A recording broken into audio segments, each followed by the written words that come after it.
Well, today we remember John Keble, and John Keble came at a time after the Reformation and sought to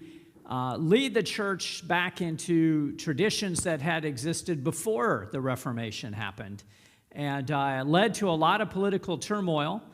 in the church because you had the reformists who wanted nothing to do with the Catholic Church, and then you had people who said, yeah, well, you know, maybe there's things wrong with the Catholic Church, but a lot of their liturgical things were important, were visible signs of our faith. And so Keble pushed for communion the way we do communion today, to have candles on the altar, for the priest to wear vestments.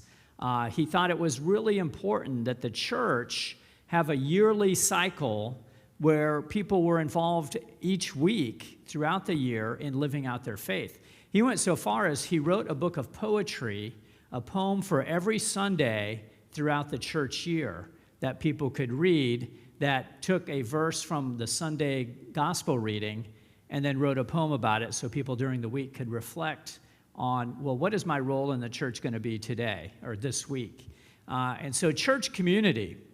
was so very important to John Keble. We heard in our first reading today about all the importance in having a healthy church community and all the work that goes into it. And so he really wanted the church to come together in communities of faith,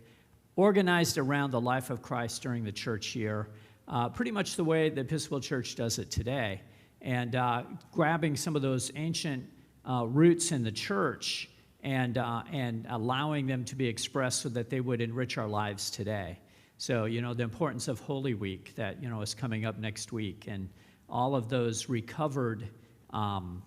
ancient services that the church around Jerusalem had been celebrating since the 300s, and saying, you know, it's okay to do that, and it's okay to do communion. It's okay to say Christ is present with us in the bread and the wine, and